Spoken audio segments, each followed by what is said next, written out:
Yo, what's up guys? So welcome back to my YouTube channel. So in this video guys, since matagal tayong hindi nakapag-upload ng video, so ngayon ay mag-barracks update tayo. So papakita ko sa inyo yung bagong itsura ng barracks ko, kung ano yung mga bagong isda ko, mga bagong batch ng mga isda ko. So tara, let's go! So what's up guys? Welcome back to my barracks. So as you can see guys, ito yung mga bagong isda natin ngayon guys. Meron tayong HB pastel ito guys. So ito yung mga bagong batch nila. Nasa 3 MB pa, 3 months below. Tsaka ang female ito guys, ito naman yung nanay nila. So ang ginawa ko dito guys is pinasundot ko sa kanyang anak para ngayong darating na linggo ay sasali natin siya sa show. So siya yung magiging partner doon sa male na gusto kong isali. So ito naman yung project ko na outcross galing sa kaibigan ko ang female na si Prince J Okadeska. So shoutout sa iyo pre. So ito naman yung male ko guys. So pinag-outcross ko sila. So tingnan natin kung ano yung lalabas sa kanila guys. So dito nun guys is meron tayong i-prepare na dalawang tanks, ay apat pala talaga guys. Ito pa tsaka nandun sa ang isa nandun. So i-prepare natin sila guys kasi lalagyan natin sila ng mga female natin kasi tignan nyo guys, sobrang dami ng female. Kawawas ng tignan sa isang tank lang guys. So ito yung male na isasali natin ngayong linggo guys. Tignan nyo kung gaano na siya kalapad guys. So yun, isasali natin siya sa show ngayong linggo dun sa Manila. So ang show nila ay yung tinatawag, ang title ng kanilang show ay Manila Challenge. So sa mga gustong sumali, PM nyo lang ang organizer. So yun, makikita nyo sa screen yung kanilang poster. So guys, mga HB Blue na ito dito guys.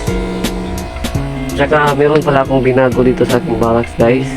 So tignan nyo, bago na yung mga bubong ko guys. Tsaka yun, lahat ng nasa rack na ito guys is puro na yun mga 12x6, mga grooming tanks na yun lahat guys.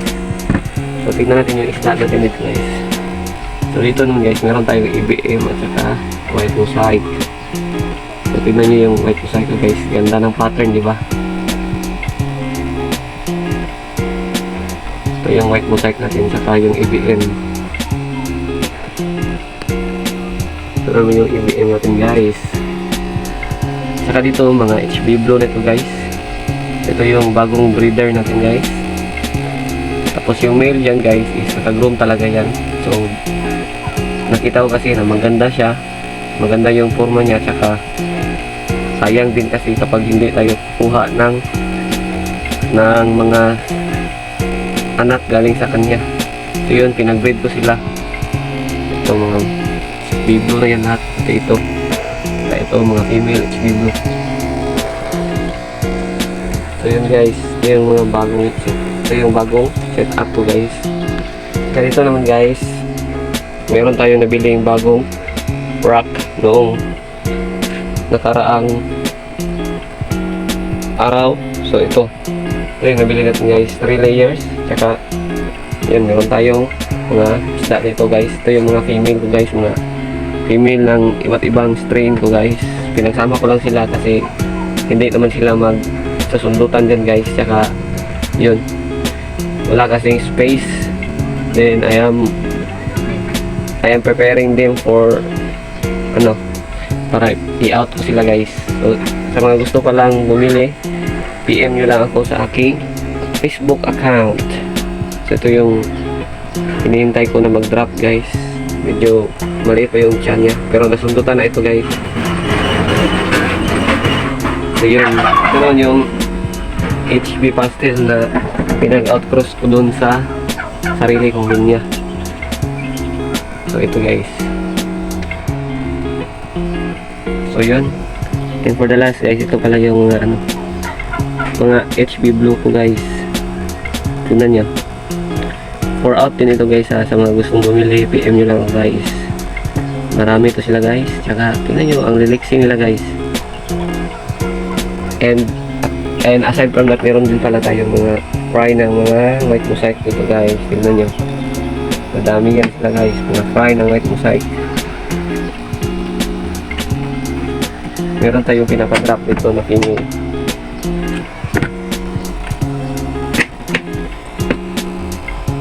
Pero dito, meron din tayong female na pinapadrop dito. So, yun lang muna for today's video guys. Thank you for watching and happy Gappy TV. Bye-bye!